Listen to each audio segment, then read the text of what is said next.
Hello बच्चों, तो आप सभी का हमारा इस यूट्यूब चैनल मिशन 2 पे आप लोगों का स्वागत है। तो बच्चों, आज ये वीडियो क्लास 8 के छात्रों के लिए बहुत बहुत ज़्यादा इंपॉर्टेंट है, क्योंकि इसमें बच्चों हम लोग आज 50 वेरी वेरी इंपॉर्टेंट क्वेश्चन को करेंगे, जो कि आप लोग का एग्जाम होने वाला है 13 अप्रैल।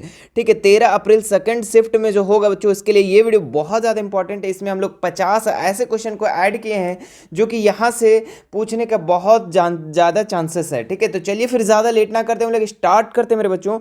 ठीक है, तो मेरे प्यारे बच्चों, इसमें सबसे पहला नंबर क्वेश्चन देखते हैं क्या है हमारा सबसे पहला इंपॉर्टेंट क्वेश्चन। देखिए, सबसे पहला जो क्वेश्चन होगा आप लोग का बच्चे इस तरीके से होगा, लिखा रहेगा वहां पे 3/4 का व्युत्क्रम होगा। ठीक है, तो इसका ऑप्शन दिया रहेगा यहाँ पे 4/3, -4/3, 3/4 या इनमें से कोई नहीं। ठीक है, तो बच्चों 3/4 का व्युत्क्रम जब भी पूछा, ठीक है, व्युत्क्रम मतलब कि इनवर्स, यानी इसका जस्ट उल्टा पूछेगा। ठीक है, मतलब 3/4 को अगर हम उल्टा कर दे तो क्या हो जाएगा 4/3। इसका मतलब इसका आंसर क्या हो गया 4/3। देखो 4/3 कहां है, ऑप्शन नंबर 1 में, तो ऑप्शन नंबर 1 हो गया। ठीक है, 3/4 का व्युत्क्रम पूछा तो 4/3 हो जाएगा। ठीक है, आप लोग कमेंट करके बताना कि 2/4 का व्युत्क्रम क्या हो जाएगा। ठीक है, चलो आगे बढ़ते हम लोग दूसरे नंबर सवाल पे। क्या लिखा हुआ 8100 का वर्गमूल होगा। ठीक है, तो स्क्वायर रूट निकालना है बच्चों 8100 को, तो बहुत ही आसान है, कैसे निकालना है ध्यान दीजिएगा।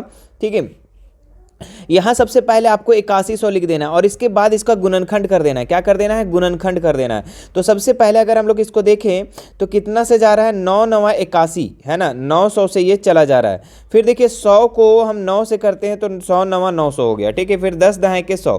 ठीक है, और जब भी वर्गमूल बोले बच्चों, वर्गमूल बोले तो आपको क्या करना है, दो दो का पेयर बना देना है। ठीक है, क्या करना है, दो दो का पेयर। ठीक है, अब यहाँ पे आ क्या गया गुणनखंड आपका 9 गुना 10 गुना 10, ये गुणनखंड आ गया है कि नहीं, 1 2 ये 10 और ये 10। ठीक है, अब देखिए हम क्या बोले कि यहाँ पे दो दो का पेयर बना देना, तो ये 2 9 का एक 9 बाहर निकल गया, ये 10 का एक 10 बाहर निकल गया, तो इसका आंसर क्या हो गया मेरे बच्चों, तो इसका 90 आंसर हो जाएगा। मतलब 8100 का वर्गमूल जो होगा आपका क्या हो जाएगा, 90 हो जाएगा। ऑप्शन नंबर 3 इसका बिल्कुल राइट हो जाएगा।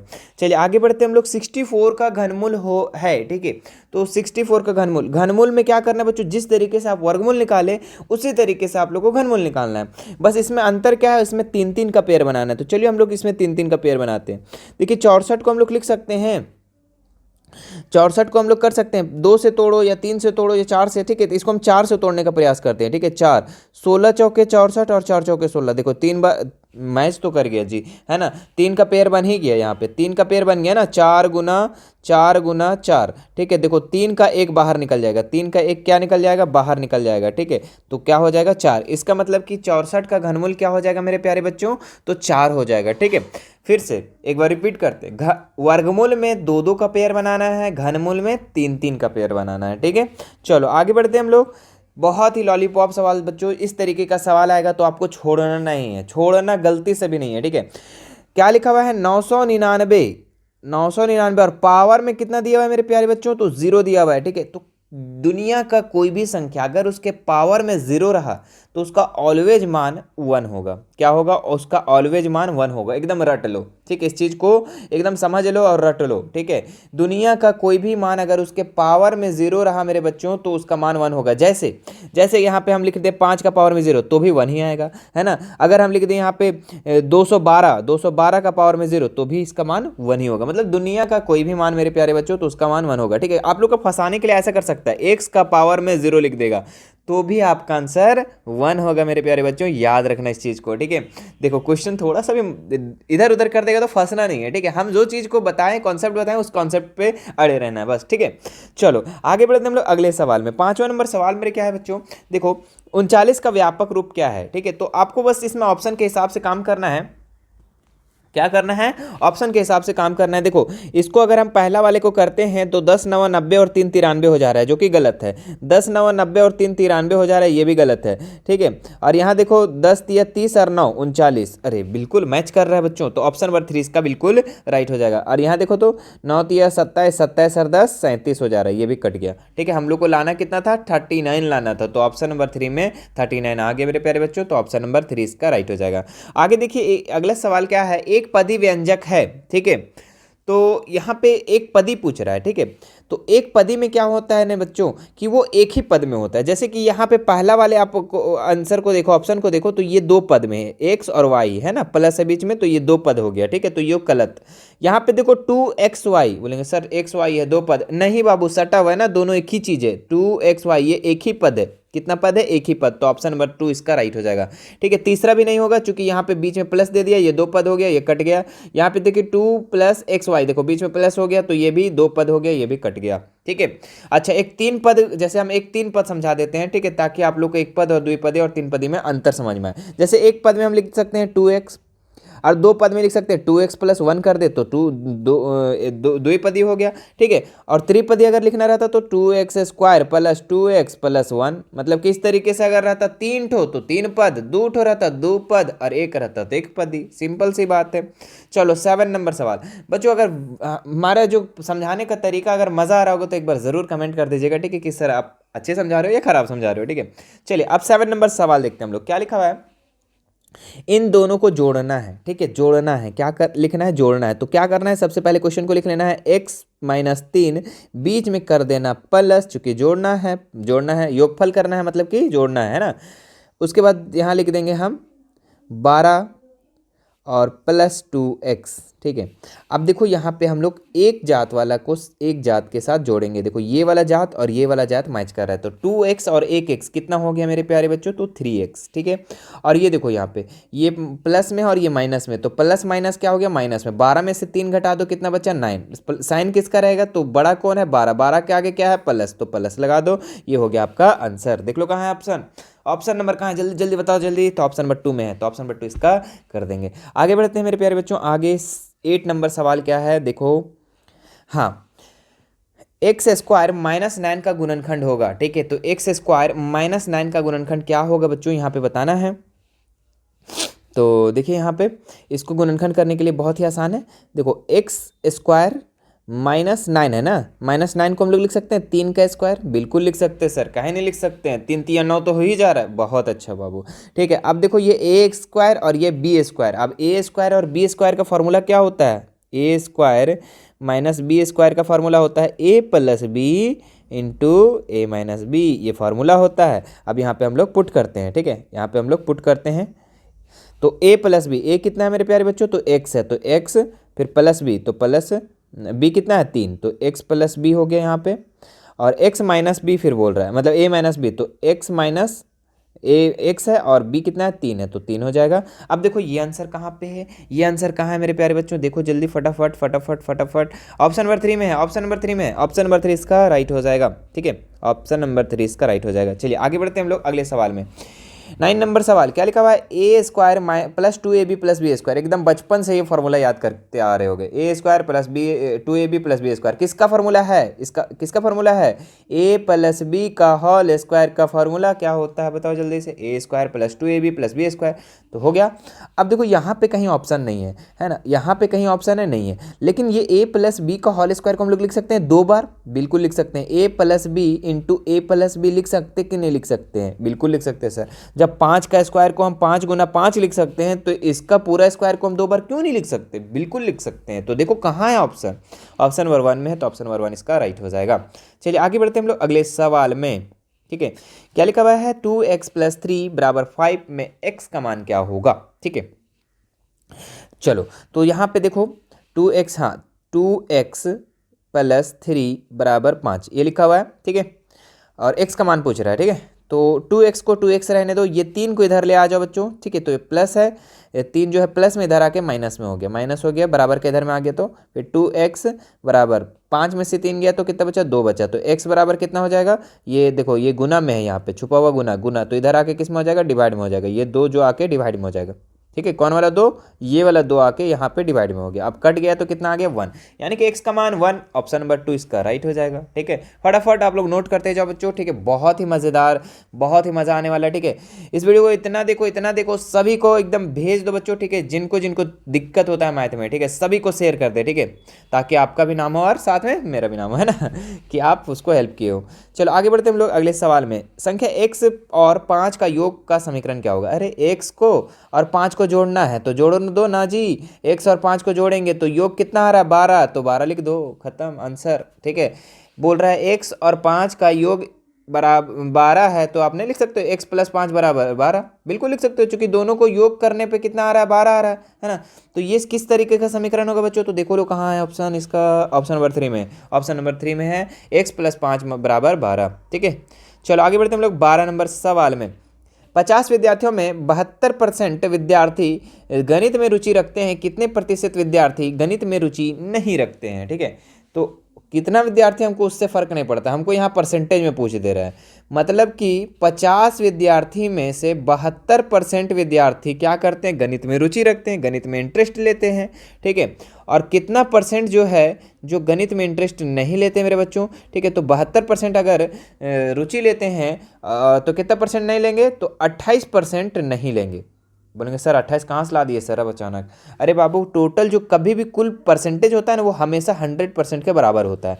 तो 72% आपका गणित में रुचि रख रहा है, तो 28% नहीं रख रहा है, क्योंकि 72 में 100 में से 72 को घटा दो, जितना परसेंट बच गया वो उसमें रुचि नहीं रख रहा है। ठीक है, जैसे कि एक एग्जाम्पल समझते हैं हम लोग। ठीक है, जैसे बोलते हैं कि वहाँ पे जैसे कि कोई भी चीज़ को हम लोग बराबर अगर करना चाहते हैं, जैसे आपके स्कूल में आपके क्लास में 50% लोग आम खाते हैं, तो कितना परसेंट लोग आम नहीं खाते हैं, तो 50% लोग नहीं खाते हैं, सिंपल सी बात है ना।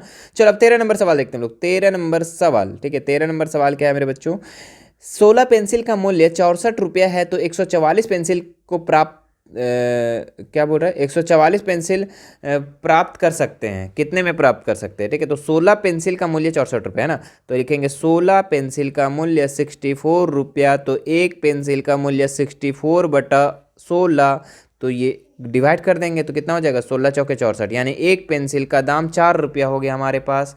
ठीक है, अब क्या पूछ रहा है, 144 में कितने पेंसिल हो जाएगा, तो 144 रुपये मान लो हमारे पास है, और हम लोग का एक पेंसिल का दाम कितना है, 4 रुपया, तो 4 से डिवाइड कर दो तो कितना हो जाएगा, 4 तिया 12, यहाँ 2 बचा, 4 छक 24, यानी 36 पेन हमारा प्राप्त हो जाएगा। कहाँ है ऑप्शन, तो ऑप्शन नंबर कहाँ है, 3 में है, ऑप्शन नंबर 3 इसका राइट हो जाएगा।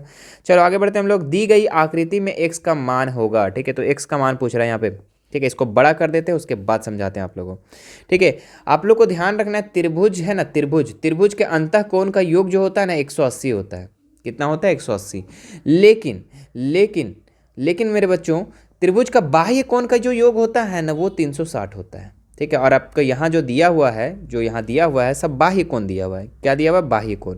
तो ये 140 हो गया, ये 120 हो गया, एक 140 हो गया और एक 120 हो गया, तो ये कितना हो जाएगा, ये कितना हो जाएगा, टोटल कितना है, 360 है ना जी, बाह्य कोण का। हाँ, तो दोनों को जोड़ के 360 से घटा दो, 0 से 0, 4 2 6 और 2, यानी कि दोनों मिला के कितना हो गया, 260 हो गया। तो ये कितना होगा मेरे प्यारे बच्चों, 360 में से 260 को घटा दो, 360 में से 260 को घटा दो, कितना बचेगा, 100, यानी कि ये इसका मान कितना हो गया, 100 हो गया। ठीक है, समझ में आया बात कि नहीं आया, पहले स्क्रीनशॉट लो, फिर से एक बार क्लियर करवा देते हैं। ठीक है, इसका मान कितना आया, 100 आया। आप देखो तीनों मिला के आपका आ रहा है कि नहीं, 360 बिल्कुल आना चाहिए, 100 140 120 260 और 100 360 हो गया, है ना। और हमने क्या बताया कि त्रिभुज का तीनों कोण, त्रिभुज का बाह्य कोणों का योग 360 होता है। तो देख लो कहाँ है ऑप्शन, ऑप्शन नंबर 1 में, ऑप्शन नंबर 1 मार के घर आ जाएंगे। आगे देख लिये, इनमें से कौन सा त्रिमेय 3D नहीं है। ठीक है, तो घन तो 3D है बच्चों। ठीक है, घन 3D है, घनाभ भी आपका 3D है, गोला भी 3D है। त्रिभुज जो है बच्चों, ये आपका 3D नहीं है ना, ये एक 3D नहीं है। देखो ये सबको हम एक जगह से दूसरे जगह ले जा सकते हैं, जैसे कि घन को उठा लो, मान लो लुड्डू गोटी को उठा लो, घनाभ, मान लो कि माचिस का डब्बा है, घनाभ, वो उठा लो, गोला। लेकिन त्रिभुज कोई चीज़ है, बताओ, त्रिभुज आकार का कोई चीज़ होता है, त्रिभुज कुछ नहीं होता है। ठीक है, त्रिभुज आकार का हम लोग ड्रॉ कर सकते हैं। ठीक है, तो ये आपका 2D है बच्चों। ठीक है, तो याद रखना। आगे बढ़ते हैं हम लोग। एक समचतुर्भुज में कितने विकर्ण होते हैं, एक चतुर्भुज में तो 2 विकर्ण होते हैं बच्चों। ठीक है, एक चतुर्भुज में कितने विकर्ण, 1 2 विकर्ण, है ना। एक समलंब चतुर्भुज की समांतर भुजाएं की माप दी गई है 6 सेंटीमीटर 8 सेंटीमीटर, इनके बीच की दूरी 3 सेंटीमीटर, समचतुर्भुज का क्षेत्रफल, है ना। समलंब चतुर्भुज का क्षेत्रफल क्या होता है मेरे प्यारे बच्चों, तो इसका फॉर्मूला होता है 1/2 समांतर भुजाओं का योग, यानी कि a + b और इंटू ऊंचाई होता है, इंटू क्या हो जाएगा, h। ठीक है, अब देखो यहाँ पे 1/2 a और b कितना है, 6 और 8 है, 6 और 8 जोड़ देंगे। एच कितना है बच्चों, एच 3 है, तो 3 लिख देंगे यहाँ पे, ठीक है। अब देखो यहाँ पे 1/2, 6 8 14 हो जाएगा, और गुना में 3 हो जाएगा, 7 दूनी 14 कट जाएगा यहाँ से, तो कितना हो जाएगा, 7 और 3 बचा ना, तो 7 कितना हो गया, 21 सेंटीमीटर स्क्वायर इसका आंसर हो जाएगा, ठीक है। तो इस तरीके से हम लोग को बनाना है बच्चों, ठीक है। तो आप फार्मूला याद रखना है, ठीक है। फार्मूला याद रहेगा तो बनाने में कोई दिक्कत वाली बात नहीं। चलो आगे देखते हैं हम लोग। एक घन जिसकी भुजा 7 सेंटीमीटर है तो आयतन होगा, ठीक है। तो आयतन, घन का आयतन क्या होता है, घन का आयतन क्या होता है, घन का जो आयतन होता है मेरे प्यारे बच्चों वो होता है ए क्यू, ठीक है। तो ए कितना दिया हुआ है, 7 दिया हुआ है, तो 7 को कितना वर्गुना कर दो, 3 वर्गुना कर दो, तो कितना हो जाएगा, 7 7 49, 49 7 343, कितना हो जाएगा 343। आप गुना करके चेक कर सकते हैं, ठीक है। सेंटीमीटर क्यूब इसका आंसर होगा, ठीक है। जब भी आयतन निकलता है तो क्यूब में आंसर आता है, ठीक है। 3 यहाँ लिखाता है, तो देख लो 343 कहाँ, ऑप्शन नंबर 3 में, ठीक है। फॉर्मूला याद रहेगा, कोई हार्ड वाली बात नहीं है। देखो इसका वर्ग माप पूछ रहा है, ठीक है। तो 20 और 25 का माप क्या होगा, तो दोनों का डिफरेंस को ही हम लोग वर्ग माप कहते हैं। देखो वर्ग चिन्ह अलग है और वर्ग माप अलग है, ठीक है। माप जो है अलग है और वर्ग चिन्ह अलग है। चिन्ह जो रहता है तो दोनों को जोड़ के आधा कर देते हैं, लेकिन यहाँ माप पूछ रहा है तो दोनों का डिफरेंस। तो 25 में से 20 को घटा देंगे, कितना बचेगा, 5 बचेगा, यानी कि इसका वर्ग माप कितना हो गया बच्चों, 5 हो गया, यानी कि दोनों का डिफरेंस कितना है, 5 है, ठीक है। आगे बढ़ते हैं हम लोग। इसमें बोल रहा है वाई, बोल रहा है पी, और यहाँ 5 दिया हुआ और यहाँ 4 दिया हुआ, और बोल रहा है वाई का मान कितना होगा, ठीक है। तो कितना होगा, तो सिंपल सी बात है बच्चों, इसको एक्स का मान बोलते हैं और इसको वाई का मान बोलते हैं, ठीक है। इसको वाई का मान बोलते हैं, तो वाई का मान कितना हो जाएगा मेरे प्यारे बच्चों, तो 4 हो जाएगा, ठीक है। ऑप्शन नंबर 2 इसका राइट हो जाएगा, ठीक है। क्वेश्चन आप लोग का हो सकता है इस तरीके से दे दो यार, बोल दे एक्स का मान, तो एक्स का मान कितना लिखोगे, फर्स्ट वाला जो भी पद होगा फर्स्ट वाला, सेकेंड वाला आपका हो जाएगा, ठीक है। आगे बढ़ते हैं हम लोग 21 नंबर सवाल बच्चों, ठीक है। इस तरीके का सवाल आएगा, 7 का व्युत्क्रम क्या होगा। देखो अभी हम लोग जस्ट ऊपर में पढ़े थे 4/3 या 3/4 का व्युत्क्रम, तो क्या किए थे, जस्ट उल्टा कर दिए थे। लेकिन यहाँ पे तो सिर्फ एक पद है सर, इसको उल्टा कैसे करें, अरे बाबू क्यों नहीं होगा, 7 के नीचे 1 है तो क्या 7 के नीचे 1 दे सकते हैं ना, तो इसको अगर हम उल्टा करें तो क्या हो जाएगा, 1/7, यानी कि 7 का व्युत्क्रम क्या हो जाएगा, 1/7। ऑप्शन नंबर 1 इसका राइट हो जाएगा, सिंपल सी बात है। चलो आगे बढ़ते हम लोग। 900 का वर्गमूल क्या होगा, ठीक है। अभी हम लोग 8100 का वर्गमूल निकाले थे, अब 900 का, तो 900 का भी वर्गमूल हम लोग निकालते हैं। क्या करना है, वर्गमूल में 2 2 का पेयर बनाना है ना। तो सबसे पहले 3 से चला जा रहा है ना, चलो 3 से काट दो, तो 3 तिया 900, फिर 100 तिया 300 हो रहा है ना, हाँ बिल्कुल हो रहा है। फिर देखो 10 दहें के 100 हो रहा है ना, हाँ देखो 2 2 का पेयर बन गया, ठीक है। हम ज़्यादा लिखेंगे नहीं, देखो एक पेयर यहाँ पे, तो 2 3 का 1 3 बाहर निकल गया, ये 2 10 का 1 10 बाहर निकल गया, तो 10 तिया 30, यानी कि 900 का वर्गमूल जो हो जाएगा बच्चों, हमारे प्यारे बच्चों, तो ये 30 हो जाएगा, ठीक है। ऑप्शन नंबर 3 इसका राइट हो जाएगा। चलो आगे बढ़ते हम लोग। 512 का घनमूल है, ठीक है। तो 512 का घनमूल क्या होगा मेरे प्यारे बच्चों, ठीक है, 8 7 6 5, ठीक है। तो चलो बनाते हैं 512 का घनमूल, जिस तरीके से वहाँ पे अभी हम लोग किस चीज़ का निकाले थे याद नहीं है, चलो ठीक है, कितना का निकाले थे पता नहीं। तो 512 घनमूल में क्या बोले, 3 3 का पेयर बनाना है। तो चलो सबसे पहले इसको तोड़ो, कितना से तोड़ोगे, कितना से तोड़ोगे इसको जी, 8 से तोड़ दे, चलो 8 से तोड़ो, 8 से टूटेगा ना जी। एक काम करो 4 से पहले तोड़ के देखो, ठीक है। 4 से देखते हैं, 4 1 4, 1 11 बच गया है ना, 11 हो गया, 4 दूनी 8, 3 बचा, 4 8 32, बिल्कुल कट गया। फिर 4 से काटो इसको, 4 3 12, 4 दूनी 8, बिल्कुल कट गया। फिर 4 से काट दो, 4 8 32, ठीक है। फिर 8 को तोड़ो, 2 दूनी नहीं सॉरी 4 दूनी 8 हो जा रहा है, और फिर 2 दूनी 4, ठीक है। अब देखो पेयर बनाते हैं हम लोग 2 2 3 3 का है ना, चूंकि घनमूल बोल रहा है, तो 1 2 3, तो ये 3 का 1 बाहर 4 निकल गया, 1 2 3, 2 ठो 3 3 2 जो है 3 बार है ना, तो ये 1 2 बाहर निकल गया, तो 4 दूनी 8 हो जाएगा बच्चों, ठीक है। यानी कि 512 का जो घनमूल हो जाएगा वो 8 हो जाएगा। ऑप्शन नंबर 1 इसका राइट हो जाएगा, ठीक है। घनमूल में 3 3 का पेयर बनाना है, वर्गमूल में 2 2 का पेयर बनाना है। चलो अब इसको बनाते हैं हम लोग। एक दिया हुआ और बी का मान दिया हुआ है, ठीक है। ए का मान दिया हुआ और बी का मान दिया हुआ है, तो देखो कैसे बनेगा। सो सबसे पहले जो दिया हुआ उसको लिख लेते हैं, ये वाला है ना, क्या लिखा हुआ है, ए का पावर में बी दिया हुआ है और प्लस बी का पावर में ए दिया हुआ है। तो अब देखो ए के जगह में हम लोग क्या लिखेंगे, 1 लिखेंगे, तो ए के जगह में 1 लिख लेंगे, और इसके पावर में क्या है, तो बी है, तो बी के मान कितना है 2, तो 2 लिख देंगे, प्लस बी कितना है मेरे प्यारे बच्चों, तो बी है आपका 2, तो 2 लिख देंगे, और बी के पावर में क्या है एक ए है, तो ए का मान 1, तो 1 लिख देंगे। ठीक है, जैसे है वैसे बैठा दिए। तो 1 का स्क्वायर करिए तो 1, और 2 का पावर 1 किए तो 2, तो 1 और 2 कितना हो गया 3, यानी कि 3 इसका आंसर हो जाएगा। ऑप्शन नंबर 2 इसका बिल्कुल राइट हो जाएगा। आगे बढ़ते हैं हम लोग। इसका सामान्य रूप पूछ रहा है तो बहुत ही आसान है। 100 को 0 से गुना करो 0, और 0 को 0 से जोड़ो तो 0, यानी कि 0 इसका आंसर हो जाएगा। ठीक है, आगे बढ़ते हैं हम लोग। इसका योगफल पूछ रहा है। ठीक है, दोनों को योगफल करना है, जोड़ना है। ठीक है, चलो तो हम यहाँ पे ज़्यादा लंबा नहीं करते, इसको यहीं पे हम क्या कर देते हैं, जोड़ लिख देते हैं ना। थोड़ा कोढ़ियागिरी हम लोग कर रहे हैं ना, आप लोग कर लेना अच्छा से। हाँ, अब देखो दोनों को जोड़ना है, तो जोड़ेंगे कैसे बच्चों? जो एक जात का है एक जात के साथ जोड़ेंगे, एक जात वाला एक जात के साथ। तो सबसे पहले अगर हम लोग इसमें देखते हैं तो यहाँ पे ये 15m और 13m मिल रहा है ना, बिल्कुल मिल रहा है। तो ये देखो 15m में से ये घटाव है बीच में, यहाँ पे तुम घटा देंगे तो 15m में से 13m को घटा देंगे, कितना m बचेगा? 2m बचेगा। कितना m बचेगा? 2m। ठीक है, फिर देखो -5m² और +6m² है, तो माइनस प्लस माइनस 6m² में से 5m² घटाएंगे तो कितना बचेगा? m²। अच्छा, साइन किसका रहेगा? तो बड़ा वाला का रहेगा, तो प्लस लग जाएगा। क्या लग जाएगा? प्लस। ठीक है, क्या हो जाएगा? प्लस। अब देखो यहाँ पे कहीं पे आंसर है, ये ऑप्शन नंबर देख लो कहाँ पे है ये। तो आप देख सकते हैं बच्चों, ये वाला पहला नंबर मैच कर रहा है। बोलो क्या है? तो इसलिए मैच कर रहा है क्योंकि देखो m² तो भी प्लस में और 2m भी प्लस में है। ठीक है, तो ऑप्शन नंबर 1 इसका राइट हो जाएगा। ठीक है, ये आगे पीछे ऐसा बात नहीं है, ये आगे लिख दिए तो ऐसा बात नहीं है कि गलत हो जाएगा। ठीक है, 5 में से 4 को जोड़ो या 4 में से 5 को जोड़ो, बात बराबर है ना। तो ये पहला नंबर इसका राइट हो जाएगा। आगे बढ़ते हैं मेरे प्यारे बच्चों, क्या लिखा हुआ है?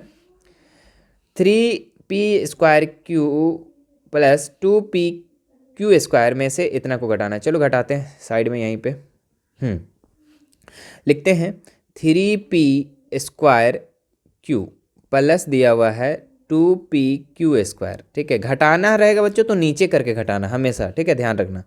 2p² फिर प्लस दिया हुआ है, फिर 2pq², यही है ना।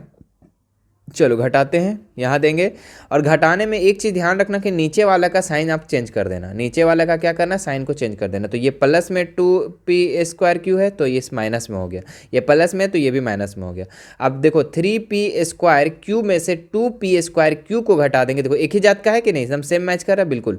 तो 3p² में से 2p² को घटाएंगे तो कितना बचेगा? 1p² बचेगा। ठीक है, एक लिखो चाहे नहीं लिखो, बात बरोबर है। ठीक है, अब देखो 2p² और q² और 2pk² ये प्लस में है और ये माइनस में है, तो उतना में से उतने ही को घटाएंगे तो क्या हो जाएगा? कैंसिल। यानी कि सिर्फ क्या आंसर क्या बचेगा? p²q। कहाँ पे है p²q? तो ऑप्शन नंबर 3 में है। ऑप्शन नंबर 3 इसका राइट हो जाएगा। स्क्रीनशॉट ले लीजिए। चलो हाँ, आगे बढ़ते हम लोग।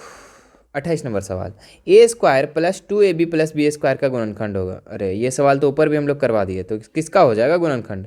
ठीक है, तो ये किसका फार्मूला है? a प्लस b का होल स्क्वायर का फार्मूला। और इसको देखो कहीं पे ऑप्शन है नहीं है, तो इसको हम 2 बार लिख सकते हैं, बिल्कुल लिख सकते हैं। a प्लस b और a प्लस b, देख लो कहाँ है ऑप्शन। तो ऑप्शन नंबर देख लो, ऑप्शन नंबर 1। ऑप्शन नंबर 1 इसका राइट हो जाएगा। ठीक है, चलो आगे बढ़ते हैं हम लोग। देखो बहुत ही लॉलीपॉप सवाल है। क्या लिखा हुआ? 91y³ बटा में दिया हुआ भागा 13y², यही है ना? नहीं, y सिर्फ है। अब देखो इसको 91 को हम लोग लिख सकते हैं 13 गुना 7, 13 7 91, हाँ 13 गुना 7 91 को लिख सकते हैं। और y को लिख सकते हैं y गुना y, बिल्कुल लिख सकते हैं, बटा में 13 गुना y। 13 से 13 कैंसिल हो गया बच्चों, y से y कैंसिल हो गया। ऊपर में नीचे कुछ बचा? नहीं बचा। ऊपर क्या बचा? 7y और y, तो 7 और 2y हो गया तो y², यानी 7y² इसका राइट आंसर हो जाएगा। ऑप्शन नंबर 2 इसका बिल्कुल राइट हो जाएगा। चलिए आगे बढ़ते हैं हम लोग। 30 नंबर सवाल, क्या लिखा हुआ है? 2y बराबर प्लस 3 बराबर 9, y का मान पूछ रहा है ना, तो बहुत आसान है। 2y प्लस 3 बराबर 9, यहाँ पे y का मान निकालना है। तो 2y को 2y रहने दो, पहले जात वाला का जात साइड ले आओ। ठीक है, तो ये 9 का 9, ये प्लस में 3 है तो इधर आके माइनस में 3। ठीक है, प्लस में बराबर को उस साइड जाता है तो माइनस में हो जाता है, साइन चेंज हो जाता है ना। तो 2y बराबर 9 में से 3 गया तो कितना बचा? 6 बचा। और y इज इक्वल टू क्या हो जाएगा? 6/2 हो जाएगा। तो 2 तिया 6, यानी कि y का मान कितना हो गया मेरे प्यारे बच्चों? 3 हो गया। ऑप्शन नंबर 3 कहाँ है? ऑप्शन नंबर 3 ये 3 कहाँ आंसर, तो ऑप्शन नंबर 3 में है। ठीक है, पहले इतने स्क्रीनशॉट ले लो फिर 3 खोजेंगे हम लोग। चलो मिल गया, तो 3 ऑप्शन नंबर 3 में है। ठीक है, आगे बढ़ते हम लोग 31 नंबर सवाल में। ठीक है, समझ में आ रहा है ना बच्चों? ठीक है, समझ में आ रहा होगा तो लाइक ज़रूर कर दीजिएगा और सभी लोगों को शेयर कर दीजिए। मेरा राय है कि आप लोग ज़्यादा से ज़्यादा शेयर कीजिए सभी लोगों को, है ना। आरोही की वर्तमान आयु x वर्ष है, 10 वर्ष बाद उसकी उम्र 15 हो जाएगी, इसका समीकरण क्या होगा? तो आरोही के अभी वर्तमान x वर्ष है, 10 वर्ष बाद तो 10 जोड़ दो उसमें, और उसका हो जाएगा उम्र कितना, तो 15, तो बराबर 15। तो ये अब समीकरण कहाँ है बच्चों? तो ऑप्शन समीकरण ये आपका दिख रहा है ऑप्शन नंबर 2 में, तो ऑप्शन नंबर 2 इसका राइट हो जाएगा। चलिए आगे बढ़ते हैं हम लोग। एक कॉर्क का मूल्य 440 रुपये है, तो 20% बट्टे की घोषणा की जाती है, तो फ्रॉक का बट्टे की राशि क्या होगी? ठीक है, तो बट्टा मतलब डिस्काउंट मेरे बच्चों, डिस्काउंट। ठीक है, तो 440 रुपया दाम था, एक फ्रॉक का जो दाम था 440 रुपये, और डिस्काउंट कितना दे रहा था? 20%, तो 20% निकाल दो उसका, तो 20/100, तो 0 से 0, 0 से 0, 44 दूनी 88, यानी 88 रुपये इसको डिस्काउंट मिलेगा बच्चों। ठीक है, 440 रुपया दाम था फ्रॉक का, लेकिन 88 रुपया अब उसको डिस्काउंट मिलेगा। बट्टे की राशि कितना हो जाएगा? 88 रुपया। ठीक है, तो 88 कहाँ है? ऑप्शन नंबर 3 में। ठीक है, चलो आगे बढ़ते हैं हम लोग। एक नल 420 बोतलें 4 घंटे में भरती है, 6 घंटे में कितनी बोतलें भरेगी? तो देखिए यहाँ पे 420 बोतलें 4 घंटा में भर रही है ना। चलो बहुत ही आसान है, देखो बनाना कैसे सो। तो 4 घंटे में कितना बोतल भरी जा रही है? 420 बोतल। ठीक है, तो हम सबसे पहले 1 घंटा में कितनी बोतल भरेगी वो देखेंगे। तो 420 को हम क्या करेंगे? 4 से डिवाइड कर देंगे, तो कितना हो जाएगा? 4 का 4 और 4 पचे 20, तो यहाँ 0 लगा देंगे, चूंकि दो संख्या को एक बार लेते हैं तो 0 हो जाएगा। मतलब कि 1 घंटा में 105 बोतल भरेगी। कितना बोतल? 105। तो 6 घंटा में कितनी बोतल भरेगी? अगर 1 घंटा में 105, तो 6 घंटा में 6 गुना 105 हो जाएगा, तो कितना हो जाएगा? 6 पचे 30 का 0, हाथ बचे 3, 6 के 60 और 3 63, यानी कि 630 बोतल, 630 बोतल भरेगी 6 घंटे में। कहाँ है? ऑप्शन नंबर 4 में, ऑप्शन नंबर 4 इसका राइट हो जाएगा। चलिए आगे बढ़ते हम लोग। आयत के सभी अंतःकोणों का योग, तो आयत के सभी अंतःकोण का योग जो होता है बच्चों 360 होता है। ठीक है, कितना होता है? 360, ऑप्शन नंबर 1 इसका राइट हो जाएगा। आगे बढ़ते हम लोग। इनमें से एक द्विमीय आकृति नहीं है, मतलब 2D नहीं है। ठीक है, 3D है। तो त्रिभुज आपका 2D है, वर्ग भी 2D है, आयत भी 2D है, लेकिन शंकु जो बच्चों ये 3D है। ठीक है, तो ये आपका 2D नहीं है, ऑप्शन नंबर 4 इसका राइट हो जाएगा। एक आयत की लंबाई 8 सेंटीमीटर है, इसके प्रत्येक विकर्ण की माप 10 सेंटीमीटर है, तो आयत की चौड़ाई कितनी होगी? दिया है एक आयत की लंबाई 8 सेंटीमीटर, प्रत्येक विकर्ण का माप 10 है ना। तो देखिए यहाँ पे आपको एक आयत सबसे पहले बना लो। ठीक है, समझ में आएगा ज़्यादा उस तरीके से। एक आयत बना लो, आयत बना लो, और आयत का क्या क्या दिया हुआ है? आयत का लंबाई दिया हुआ है, लंबाई 8 दिया हुआ है, और प्रत्येक विकर्ण की माप ये दिया हुआ है 10, मान लो कि ये 10 दिया हुआ है। आपको चौड़ाई पूछ रहा है, ये आपका चौड़ाई हो गया। ठीक है, इसका मान पूछ रहा है, तो कैसे बनेगा? यहाँ पे आप देखिए एक त्रिभुज जैसा बन गया, ये त्रिभुज बन गया, और त्रिभुज पर जब एक समकोण त्रिभुज बनता है तो यहाँ पे एक क्या हो जाता है? पाइथागोरस प्रमेय लगता है, और जिससे उससे बनाते हैं हम लोग। तो पाइथागोरस प्रमेय क्या होता है? कर्ण का स्क्वायर प्लस कर्ण का स्क्वायर बराबर लंब का स्क्वायर प्लस आधार का स्क्वायर। ठीक है, याद रखना। अब कर्ण हमारा ये हो गया, ये क्या हो गया? कर्ण, और ये आधार हो गया, और ये लंब हो गया। ठीक है, तो यहाँ कर्ण हमारा कितना हो गया? 10 का स्क्वायर कर देंगे बराबर लंब कितना है? तो लंब नहीं दिया हुआ है ना, लंब नहीं दिया हुआ है, तो यहाँ लिख देंगे लंब का स्क्वायर। ठीक है, लंब नहीं दिया हुआ है, बराबर आधार का स्क्वायर दिया हुआ 8 दिया हुआ है, तो 8 का स्क्वायर कर देंगे। ठीक है, चलो अब आगे बनाते हैं। 10 का स्क्वायर करेंगे तो 100 हो गया, बराबर लंब का स्क्वायर, तो लंब का स्क्वायर में कुछ नहीं दिया हुआ है, तो लंब का स्क्वायर लिख देंगे, प्लस आधार 8 का स्क्वायर करेंगे तो 64। ठीक है, अब 64 इधर आके किस में हो जाएगा? माइनस में हो जाएगा। किस में हो जाएगा? माइनस में 64, बराबर, चूँकि प्लस में इधर आके माइनस में, यहाँ लिख देंगे लंब का स्क्वायर। अब 64 में 100 में से 64 घटाएंगे कितना बचेगा? 36, 36 बराबर क्या हो जाएगा? लंब का स्क्वायर। अब ये स्क्वायर जब हम इधर ले आते हैं बच्चों, तो क्या हो जाता है? हमारा अंडर रूट में हो जाता है। क्या हो जाता है? अंडर रूट में, अंडर रूट 36। ठीक है, बराबर लंब। ठीक है, और अब हमारा ये अंडर रूट में हो गया, तो 36 का जब वर्गमूल निकालेंगे मेरे प्यारे बच्चों, तो 36 का जो वर्गमूल निकल जाएगा आपका 6 निकल जाएगा। कितना निकल जाएगा? 6। तो लंब इज इक्वल टू क्या हो जाएगा? 6। मतलब कि लंब का हमारा मान निकल गया, मतलब कि आयत की जो चौड़ाई है वो हमारा 6 सेंटीमीटर हो जाएगा। ठीक है, तो ऑप्शन नंबर 2 इसका बिल्कुल राइट हो जाएगा। ठीक है, आगे बढ़ते हम लोग। एक समचतुर्भुज का क्षेत्रफल है 88 सेंटीमीटर स्क्वायर, उसका विकर्ण 11 सेंटीमीटर, तो दूसरा विकर्ण क्या होगा? तो सबसे पहले समचतुर्भुज का क्षेत्रफल क्या होता है? समचतुर्भुज का क्षेत्रफल, तो समचतुर्भुज का जो क्षेत्रफल होता है मेरे प्यारे बच्चों, वो होता है 1/2 विकर्णों का गुणनफल, है ना। मतलब कि अगर बात करें तो पहला विकर्ण गुना दूसरा विकर्ण।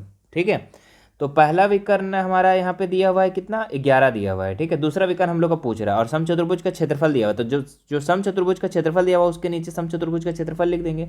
यहाँ 1/2 लिख देंगे। पहला विकर्ण कितना दिया हुआ है? 11, तो 11 लिख देंगे। दूसरा विकर्ण नहीं दिया हुआ है तो यहाँ लिख देंगे दूसरा विकर्ण। ठीक है, हम पूरा नहीं लिख रहे हैं, आप समझ लीजिएगा। ठीक है, अब देखिए यहाँ पे ये जो 2 है इधर आके किस में हो जाएगा? इनटू में हो जाएगा, तो 88 गुना 2।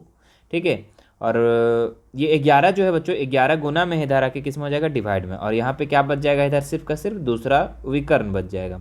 ठीक है, अब 11 से कट गया तो 11 8 88 और 8 दूनी 16, यानी कि 16 हो गया बच्चों, और इधर हो गया आपका दूसरा विकर्ण। ठीक है, तो दूसरा विकर्ण का हमारा आंसर तो आ ही गया 16 सेंटीमीटर इसका आंसर हो जाएगा। ठीक है, कहाँ है 16? इसका स्क्रीनशॉट ले लो। चलो, इसका ऑप्शन नंबर 2 इसका राइट हो जाएगा 16। एक बेलन की त्रिज्या r है, ऊंचाई h है, तो वक्र पृष्ठीय क्षेत्रफल निकालना है। ठीक है, फॉर्मूला आप लोग रट लेना बच्चों। ठीक है, घन का आ सकता है, घनाभ का आ सकता है, बेलन का आ सकता है। ठीक है, 3 फॉर्मूला में से कोई भी फॉर्मूला आ सकता है। ठीक है, तो याद रखना है सब। तो देखिए, इसका वक्र पृष्ठीय क्षेत्रफल निकालना है, तो बेलन का वक्र पृष्ठीय क्षेत्रफल अगर याद है तो लिख दो। तो बेलन का वक्र पृष्ठीय क्षेत्रफल जो होता है वो होता है 2πrh। ठीक है, ऑप्शन नंबर 1 इसका राइट हो जाएगा। चलिए आगे बढ़ते हैं हम लोग। यहाँ पे वर्ग अंतराल दिया हुआ ऊपरी सीमा पूछ रहा है, तो 20 और 40 का ऊपरी सीमा कितना हो जाएगा? ठीक है, तो 20 और 40 का ऊपरी सीमा बच्चों 40 हो जाएगा। ठीक है, इधर वाला को ऊपरी सीमा कहते हैं और इधर वाला को निचली सीमा कहते हैं, याद रखना। ठीक है, राइट साइड वाला को ऊपरी सीमा, क्या? ऊपरी सीमा, और इधर वाला को निचली सीमा। तो हमारा क्वेश्चन क्या बोला? ऊपरी सीमा, तो ऊपरी सीमा कितना हो जाएगा? 40, तो 40 इसका राइट हो जाएगा। अच्छा, निचली सीमा पूछता है तो कितना लिखते? कमेंट करके बता दो। आगे देखिए, यहाँ पे बिंदु 7 और 2 स्थित है। ठीक है, कहाँ पे स्थित है बच्चों? पहला चतुर्थांश, दूसरा चतुर्थांश, तीसरा या चौथा या पांचवा किसमें है? ठीक है, 4 ही चतुर्थांश होता है, सॉरी। तो अब देखो, इसको बनाने के लिए ना सबसे पहले आपको चतुर्थांश को बहुत बेहतर तरीके से समझना होगा। देखिए, एक होता है कार्तीय तल। क्या होता है? कार्तीय तल। इस साइड वाले को हम लोग पहला चतुर्थांश कहते हैं, इसको हम लोग दूसरा चतुर्थांश कहते हैं, इसको हम लोग तीसरा चतुर्थांश कहते हैं, और इसका चौथा चतुर्थांश कहते हैं। अब 7 और 2 कहाँ होगा मेरे प्यारे बच्चों? तो आप ध्यान रखना कि ये एक्स अक्ष, ये वाई अक्ष। ठीक है, ये एक्स डैश, इसको वाई डैश कहते हैं। ठीक है, एक्स अक्ष वाले में इधर जितना होता है सब प्लस होता है, प्लस। ठीक है, क्या होता है? +1 +2 3 4 5। वाई वाले में भी +1 +2, और इधर -1 -2 -3। ठीक है, थोड़ा बहुत आइडिया होगा तो पता होगा आप लोग को, -1 -2 -3 इस तरीके से जाता है। अब जो पहला चतुर्थांश होता है बच्चों, वो एक्स का मान भी प्लस में होता है और वाई का मान भी प्लस में होता है। देखो, एक्स का मान भी प्लस में और वाई का मान भी प्लस में। ठीक है, एक्स का मान भी प्लस में और वाई का मान भी प्लस में। ठीक है, अब देखो यहाँ पे जो दूसरा चतुर्थांश होता है, दूसरा चतुर्थांश, उसमें क्या होता है ना कि एक्स का मान जो होता है माइनस में होता है और वाई का मान तो प्लस में, ये तो दिया ही है। ठीक है, तो प्लस वाई, है ना। यहाँ पे तीसरा चतुर्थांश होता है माइनस और माइनस, मतलब कि एक्स का मान भी माइनस में और वाई का मान भी माइनस में। चौथा चतुर्थांश जो होता है एक्स का मान प्लस में और वाई का मान माइनस में। ठीक है, तो इतना आप याद रखेंगे तो चतुर्थांश वाला क्वेश्चन क्लियर हो जाएगा। पहला चतुर्थांश एक्स का मान प्लस, वाई का मान प्लस। दूसरा चतुर्थांश एक्स का मान माइनस, वाई का मान प्लस। तीसरा चतुर्थांश माइनस माइनस, और चौथा चतुर्थांश प्लस माइनस। ठीक है, अब देखिए यहाँ 7 और 2 लिखा हुआ है, तो ये एक्स का मान, देखो पहला वाला एक्स का मान होता है और दूसरा वाला वाई का मान होता है, पिछले बार भी बताए थे। ठीक है, तो यहाँ पे एक्स भी प्लस में और वाई भी प्लस में है, तो कौन से चतुर्थांश में फिर मेरे प्यारे बच्चों? तो ऑप्शन ये पहला चतुर्थांश में। देखिए, एक्स का मान भी प्लस में और वाई का मान भी प्लस में। ठीक है, इसका स्क्रीनशॉट ले लो और थोड़ा बेहतर तरीके से इसको समझ लो। ठीक है, चलो आगे बनाते हैं हम लोग। और कोई भी दिक्कत होती है ना तो हम ये सारे चीज़ को हम बहुत सारे आप लोग का 8 मॉडल सेट जो हम कंप्लीट करवाए हैं उसमें आप लोग को पूरा पता चल जाएगा। ठीक है, बहुत बेहतर तरीके से समझाए हैं। ठीक है, आप लोग एग्जाम को बहुत और बेहतर बनाना है तो आप ज़रूर जाकर वो सब देख लेंगे। ठीक है, टाइम बहुत कम बचा हुआ है मेरे प्यारे बच्चों, तो आप देख लेंगे। आगे देखिए, यहाँ पे क्या लिखा हुआ है? 4/8 का गुणात्मक प्रतिलोम पूछ रहा है। ठीक है, देखो वहाँ ऊपर वाले में व्युत्क्रम पूछ रहा था, यहाँ गुणात्मक प्रतिलोम बोल रहा है। तो जो व्युत्क्रम है ना, बस वही है आपका गुणात्मक प्रतिलोम। ठीक है, व्युत्क्रम बोले या गुणात्मक प्रतिलोम, बात बराबर है। तो 4/8 का गुणात्मक प्रतिलोम कितना हो जाएगा मेरे प्यारे बच्चों, तो 8/4 हो जाएगा।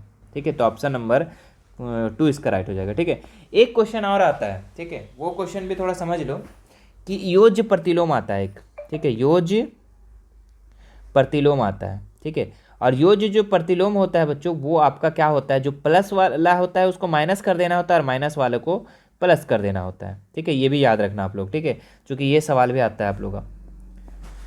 जैसे कि यहाँ पे बोल दिया कि -3/2 का योज्य प्रतिलोम क्या हो जाएगा, तो 3/2 हो जाएगा। ठीक है, अगर बोल दिया -4 का योज्य प्रति -5 का योज्य प्रतिलोम क्या हो जाएगा, तो ओनली 5 हो जाएगा। मतलब कि प्लस वाला माइनस, माइनस वाला तो प्लस करना है बस। ठीक है, लेकिन यहाँ पे गुणात्मक और व्युत्क्रम पूछा तो मुंडी को ऊपर और पैर को नीचे को क्या करना है, पैर को ऊपर मुंडी को नीचे कर देना हो जाएगा, है ना। चलो आगे बढ़ते हम लोग 42 नंबर सवाल। निम्नलिखित में से धनात्मक परिमेय संख्या क्या है, तो ये भी ऋणात्मक है, ये भी ऋणात्मक है, ये भी -3/2 है। ठीक है, ये भी ऋणात्मक है, तो ये जो है धनात्मक है। ठीक है, 4/5 किस में है, प्लस में है। ठीक है, प्लस है ना। चलो आगे बढ़ते हम लोग। यहाँ पे हालांकि ये मिसप्रिंट हुआ है, यहाँ पे माइनस होगा। ठीक है, 40 का वर्ग क्या होगा, 40 का वर्ग क्या होगा मेरे प्यारे बच्चों, तो 40 का वर्ग, वर्ग पूछ रहा है। ठीक है, वर्गमूल नहीं, वर्ग। तो 40 का वर्ग जब पूछे तो आपको क्या करना है, 40 को 40 से गुना कर देना है। जो संख्या दिया रहेगा उसी संख्या से आपको गुना कर देना है। तो 4 चौके 16 और डबल 0 यानी 1600 इसका वर्ग हो जाएगा। ठीक है, आगे बढ़ते हैं हम लोग 44 नंबर सवाल। अंडर रूट में दिया हुआ है -196। ठीक है, ये किसके बराबर नहीं है। ठीक है, तो यहाँ पे आप देखिए, सबसे पहले इसका आप लोग वर्गमूल निकाल लो पहले। ठीक है, माइनस इसका। ठीक है, तो इसका जब वर्गमूल निकालोगे तो हो जाएगा हमारे पास -14 हो जाएगा। कितना हो जाएगा, -14। ठीक है, चूंकि 14 का वर्ग होता है हमारा 196, तो उसका वर्गमूल कितना हो जाएगा, 14। अब देखो यहाँ पे पहला वाला मैच करेगा, बिल्कुल मैच करेगा मेरे प्यारे बच्चों। क्यों, क्योंकि 1 -196 है, तो -1 196 को 1 से गुना करोगे तो -196 हो जाएगा, ये हो जाएगा। ये भी बराबर है, चूंकि -1 का वर्गमूल -1 और 196 का वर्गमूल 14, तो -14 आ जाएगा। ये भी हो जाएगा -14, ये भी आ जाएगा। ये जो हो जाएगा बच्चों, ये नहीं हो जाएगा। ठीक है, तो ऑप्शन नंबर इसका 4 राइट हो जाएगा। ठीक है, तो याद रखना है आपको। आगे बढ़ते हम लोग अगले सवाल में। 32.768 का घनमूल क्या होगा। ठीक है, इसको बनाने के लिए आपको एक ट्रिक का अपनाना है। ठीक है, ज़्यादा टेंशन नहीं लेना है, ट्रिक अपनाना है। ट्रिक में क्या करना है आपको, देखो ये जो लास्ट डिजिट दिख रहा है ना, ऑप्शन के हिसाब से काम करना है। ठीक है, ऑप्शन के हिसाब से। जैसे कि यहाँ पे आप 32 है, ठीक है, 3.2 है, तो 32 को 3 बार गुना करके देखना। कितना बार, 3 बार गुना करके देखना। अगर इतना आता है तो आपका 32 ही आंसर हो जाएगा। ठीक है, और नहीं तो फिर 33 को 3 बार गुना करके देखना। अगर इतना आता है तो यही आंसर हो जाएगा, नहीं तो 35 को 3 बार गुना करके नहीं देखना, नहीं तो 36 को। ठीक है, तो आप देखेंगे कि 32 को 3 बार जब गुना करेंगे तो इतना आ जाएगा। ठीक है, 32 गुना 32, और फिर जितना आएगा उसमें से फिर 32 को गुना करना है। ठीक है, चलो आगे बढ़ते हैं हम लोग। 46 नंबर, निम्नलिखित में से कौन सा घन विषम है। ठीक है, विषम होगा। ठीक है, तो 28 क्या होगा, घन विषम होगा इसका। देखो इसको बनाना कैसे है, यहाँ पे जो जो संख्या विषम होगा उसका घन भी विषम ही होगा। ठीक है, तो ये तो सम संख्या है, सम संख्या का घन सम होगा। ठीक है, तो ये कट गया, ये भी सम संख्या है, इसका भी घन सम होगा। लेकिन ये देखो 49, ये विषम संख्या, और विषम संख्या का घन जो होगा बच्चों वो विषम संख्या होगा। ठीक है, तो ऑप्शन नंबर 3 इसका राइट हो जाएगा। आगे देखते हैं हम लोग 47 नंबर सवाल। क्या लिखा है, 2 का पावर 1, 5 का पावर 2 और 7 का पावर 0 के बराबर है। ठीक है, तो कैसे बनाना है, देखो इसको 2 का पावर में 1 दिया हुआ है, और गुना में 5 का पावर में 2 दिया हुआ है, गुना 7 का पावर में 0 दिया हुआ है। तो 2 का पावर 1 इज इक्वल टू 2, और 5 का स्क्वायर करेंगे तो कितना हो जाएगा, 25 हो जाएगा। और 7 का पावर में 0 करेंगे तो बताओ कितना होगा, बताओ जल्दी कितना होगा, तो 1 होगा। ठीक है, हमने क्या बताया, दुनिया का कोई भी मान मेरे प्यारे बच्चों अगर उसमें पावर में 0 रह गया तो उसका मान 1 होगा। ठीक है, चलो अब देखो सबको गुना कर दो, तो 25 दूनी 50 है का 50, यानी कि 50 इसका आंसर हो जाएगा। ठीक है, कहाँ है ऑप्शन, तो ऑप्शन नंबर 1 में। ठीक है, आगे बढ़ते हैं हम लोग, बस लास्ट 2-3 सवाल बचे हुए बच्चों। ठीक है, चलो इसको भी हम लोग दिल थाम करके देख लेंगे। ठीक है, चलो क्या लिखा हुआ है, 2 का पावर में 2 और 5 का पावर में 2 किसके बराबर है। ठीक है, तो 2 का पावर में 2 और 5 का पावर में 2, तो कितना हो जाएगा, 2 दूनी 4 और 5 25, 25 चौके 100 यानी 100। ठीक है, तो 10 का स्क्वायर 2 करेंगे तो ये 100 आ जाएगा, 100 का 100 है, 2 और 5, 5 दूनी 10 का स्क्वायर करेंगे तो 10, तो इनमें से सभी हो जाएगा इसका राइट आंसर। ठीक है, क्योंकि सभी का मान 100 आ जा रहा है। ठीक है, आगे बढ़ते हैं हम लोग। निम्नलिखित में से एक पदी व्यंजक कौन है, ठीक है। तो यहाँ पे से आपको बताना है कौन सा पदी है, ठीक है। देखो ये त्रिपदी हो गया, ये त्रिपदी हो गया, ठीक है। अब इन दोनों में आपको बताना है कि एक पदी कौन है, ठीक है। कमेंट करके फटाक से बता दीजिएगा। चलो आगे बढ़ते हैं हम लोग। 50 नंबर सवाल, लास्ट सवाल है मेरे प्यारे बच्चों। देखो क्या लिखा हुआ है, 5xy में y का गुणांक पूछ रहा है। किसका पूछ रहा है, y का गुणांक, ठीक है। तो बहुत ही आसान है, कैसे बनेगा। तो देखो y का गुणांक, ठीक है, y में कौन सा गुना किया हुआ, 5x गुना किया हुआ है, तो 5x हो जाएगा इसका आंसर, ठीक है। y का गुणांक क्या हो जाएगा, y में कौन सा गुना किया हुआ है, 5x, तो 5x इसका आंसर। 5x कहाँ है, ऑप्शन नंबर 1 में है, ठीक है। तो ये था मेरे प्यारे बच्चों आप लोग का 50 वेरी वेरी इंपॉर्टेंट क्वेश्चन, ठीक है। और यहाँ से बहुत सारे क्वेश्चन आप लोग का मैच होंगे, ठीक है। आप लोग अगर कॉन्सेप्ट समझ में आ गया होगा, ठीक है, तो अगर एग्जाम में आपका बढ़िया इससे करते हैं, ठीक है, आप इस वीडियो से आपको हेल्प मिलता है तो ज़रूर आकर थैंक यू वो ज़रूर कहिएगा बच्चों, ठीक है। और एक प्यारा से ज़रूर कमेंट कीजिएगा कि सर बहुत अच्छा क्लियर से समझ में आ गया मुझे, ठीक है। और सभी लोगों को शेयर कर दीजिए, ठीक है। लाइक करें या ना करें लेकिन शेयर सबको कर दो, ठीक है। अपने स्कूल ग्रुप, अपने ट्यूशन ग्रुप, अपने फैमिली, अपने रिलेटिव, अपने पड़ोसी को भी सेंड कर देना कभी कभी, है ना। चलो फिर बाकी मिलते हैं हम लोग अगले वीडियो में। हाँ, और अगर मैथ और साइंस और सोशल साइंस जो भी है सब्जेक्ट बच्चों, और भी अच्छे तरीके से तैयारी करना है, लग रहा है कि सर 1-2 दिन बचा हुआ, चल इसमें से हम और अच्छे तैयारी करेंगे, तो आपको क्या करना है ना कि मेरे प्लेलिस्ट पर चले जाना है। कहाँ जाना है, प्लेलिस्ट पर, मेरे प्लेलिस्ट पर चले जाना है। और वहाँ पे जाकर बच्चों आप लोग को 8-8 मॉडल सेट प्रत्येक सब्जेक्ट का मिल जाएगा, ठीक है। 8-8 मॉडल सेट, ठीक है, उसको जाके कंप्लीट कर लो फटाफट फटाफट, ठीक है, जितना जल्दी हो सकता है बच्चों, क्योंकि एग्जाम का टाइम बहुत कम बचा हुआ है, ठीक है। आप लोग का एग्जाम कब है, 13 अप्रैल को, ठीक है। और आज कितना हो गया है, आज आप लोग का 10 हो गया है, ठीक है। तो बस 2 दिन बचा हुआ है, जल्दी से जाकर जल्दी से कंप्लीट करो और सभी लोगों को शेयर कर देना, पूरा प्लेलिस्ट शेयर कर देना। और कोई भी दिक्कत होती है आप हमारे इंस्टाग्राम, टेलीग्राम, व्हाट्सएप पे आप हमें मैसेज करते हैं। चलिए फिर मिलते हैं नेक्स्ट वीडियो में नेक्स्ट सब्जेक्ट को लेकर। Thank you so much.